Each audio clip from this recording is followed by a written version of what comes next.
Okay, this is 3.4b, the second video in trigonometry on linear and angular speed. We're going to do example 1. It says, suppose that point P is on a circle with radius 10 and ray OP is rotating with an angular speed of pi over 18 radians per second. So let's get a picture here. So there's our picture. Radius is 10 centimeters and we have a ray OP. So this is my O, this is my P. And it's rotating with an angular speed. It goes through this angle in pi over 8 radians per second. So that means my omega is pi over 18.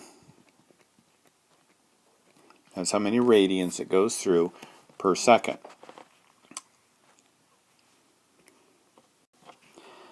So using the formula, omega equals theta over t, I can say that pi over 18 radians equals theta over 6 seconds.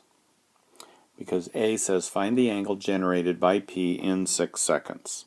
So there's our formula. And we plugged in the information that we have there, and we can find out theta then is 18 theta equals 6 pi.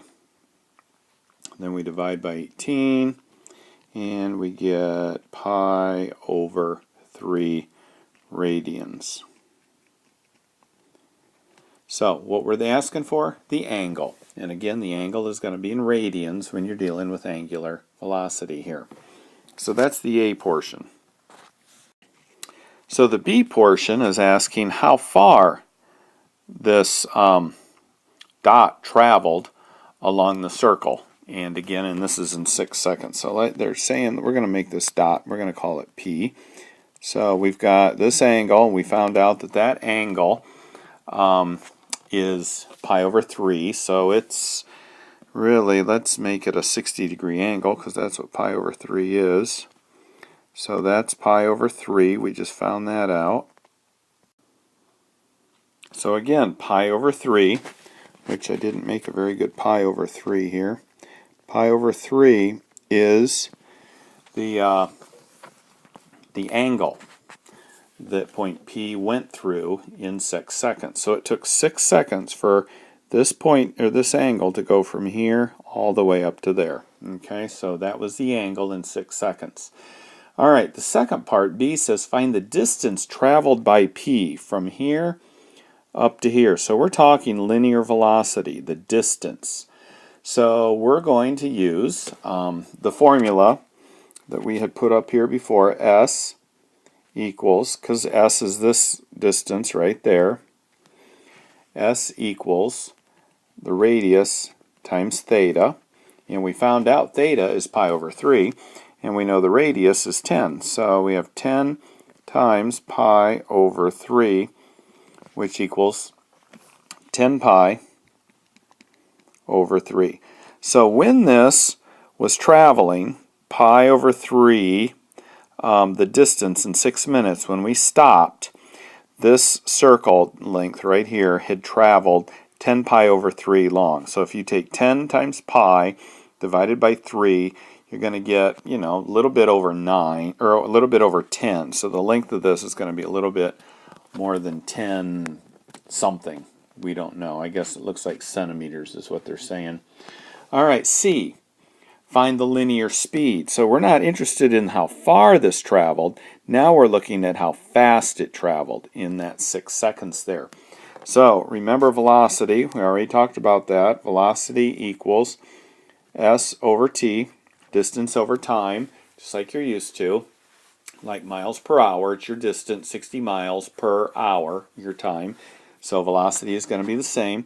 And what is my S? 10 pi over 3.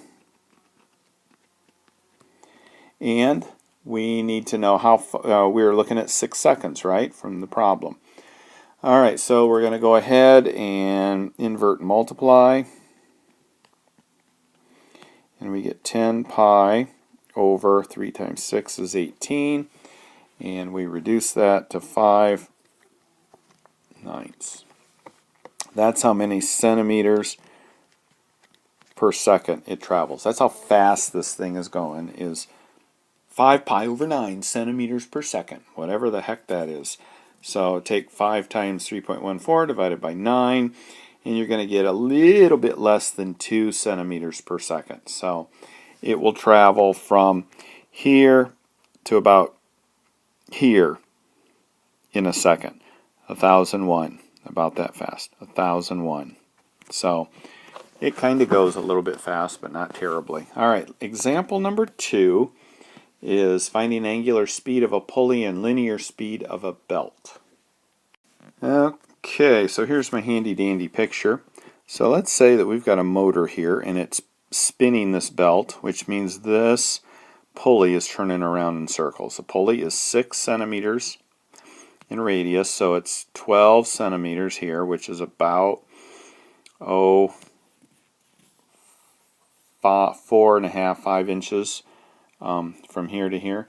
Anyway, this is spinning this, and it's spinning it 80 times a minute. So it will go all the way around 80 times in 1 minute. All right, so what we're interested in finding out first of all is the angular speed, and then we're going to find the linear speed. So linear speed is v, sorry. So angular speed, let's see what we've got here. Each revolution that this goes around is 2 pi radians. So 360 degrees is the same as 2 pi radians. So if we look at how fast this goes around per minute, well, it's going around 80 times 360, or 80 times 2 pi in a minute. So it's going around 160 pi radians per minute. So it was going around 80 revolutions per minute, or 80 revolutions being 360 degrees. If you multiplied those, you'd find out how many degrees it was going per minute. But we wanted to do it in radians, so instead of multiplying it by 360 degrees, which would be 1 time all the way around, we did it times 2 pi, which is in radians. So it goes around 160 pi radians per minute. So it's going around a little bit faster than 1 revolution per second. So it's going around a little faster than, it's probably going around about this fast. Okay, not terribly fast, but somewhat. All right, so what we're looking for is the angular speed. So we know that angular speed is equal to theta over time. So what is theta? Well, we just found out theta is right there, 160 pi radians. And what is our time? Well, it says here they want us to find the time in seconds. What did we find? We found theta is 160 pi per minute. So we have to change minutes to seconds. So we're going to divide by 60 because there's 60 seconds in a minute. And when we reduce that, we get 8 pi over 3 radians per second for an answer. Okay, so these are a little bit tricky. You need to think about what formulas you're going to use and what you're looking for. So in A, the first part of it, we used the formula for angular speed. We used our angular speed of omega equals theta over t. So in the B section of example 2, they're asking for linear speed. And we know that linear speed is velocity, which is linear speed, equals a radius times omega, which we found right there. So all we're going to do is, for linear speed, is take what we already know. Our radius is 6, and we found our angular speed, is 8 pi over 3. And see how that relates? We're using angular speed to find our linear speed. We multiply that through, and 6 times 8 is going to give, and then divide by 3 is going to give us 16 pi, which is around 50 centimeters per second. So that's how fast this thing is going around this on the outside here, 50 centimeters every second. So that's it for example 2. We found angular speed using the formula. So we can get rid of a bunch of this stuff. We use the angular speed formula, alpha or omega equals theta over time. In linear speed, we use velocity equals radius times angular velocity, which is omega. So use this formula to find our omega so that we can plug it in to our linear velocity here. So let's look at example 3, and then we'll be done with 3.4. Okay, so there's a picture of example 3, a satellite. If you've never heard it, listen to the song called Satellite by David Matthews Band. It's a great song. Anyway, satellite traveling in a circular orbit 1,600 kilometers above the surface of the Earth. So the satellite is 1,600 kilometers above the Earth, which is, I'm just going to say around 1,000 miles, let's say. So that's that distance, and it's traveling around the Earth. All right. It takes 2 hours to make that orbit, to go from here all the way around there. That means it is hauling. It has got a long, right here, just traveling around the Earth in an airplane in 2 hours. Holy cow, just to get from Anchorage to Seattle is about 3. So to go all the way around the entire Earth in 2 is hauling, and then put yourself another 1,000 miles above the Earth. It makes that circle a lot bigger, but we're talking about it doing it in 2 hours. The radius of the Earth is 6,400 kilometers, so from here to here, 6,400 kilometers. And the what do they want us to do? Find the linear speed of the satellite. So they want to find out how fast the satellite is going from here all the way around there, like miles per hour, feet per second, kilometers per hour, that kind of thing. So what we're going to do is find linear speed. Now, if you remember, speed is velocity, and that is s over t. S being distance, t being time. So that's like miles per hour, that kind of thing. So let's go ahead and see if we can find what our s is. We already know the time. They told us the time is 2 hours. So we can already substitute 2 in for our time. But we have to figure out what s is. Well, let's see. What do we know about s? Well, we know s equals radius times theta. And we know theta would be 1 orbit of the satellite around here. So from here all the way around to there is 1 orbit. Well, how far is that? That is 360 degrees, or 2 pi if we're going in radians there.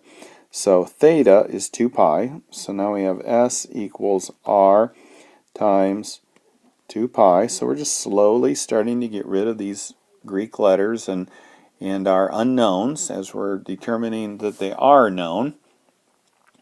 And what is our radius? Our radius would be the distance from the center of the Earth up to here, because that's the radius of our circle. So our radius then would be 1,600 plus 6,400, which is 8,000. Okay, so we just found out that our radius is 8,000. Our theta is 2 pi. And that gives me, I'll just leave it that way. Well, that's just 16,000 pi is what my s is at this time. Okay, So that's the distance. So that's how many kilometers this satellite travels. All right, so now what we're going to do is we're going to plug all this information in with our velocity, because now we know what our s is and we know what our t is, so we can plug those in there. So let's put this up here at the top in white. So our velocity is 16,000 pi over our speed, or our time, which is 2. And when we do that, we end up with a velocity of 8,000 pi, or approximately 25,000 kilometers per hour. Because we remember this was our time, hours here, and we just reduced. So my velocity, my A portion, is 25,000 kilometers per hour. That's how fast this puppy is going through space. Now what they want to do is they want to find out how far the satellite will go in 4.5 hours.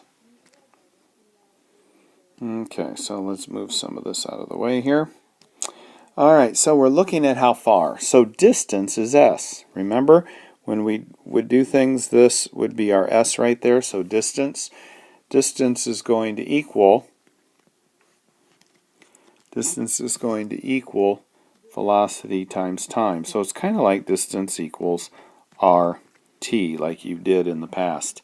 This is velocity, this is time, this is distance, only we're using s equals vt now just to confuse you as much as we can. Alright, so let's take what we have. We don't know s because that's what we're looking for. We know our velocity. We found it clear up here.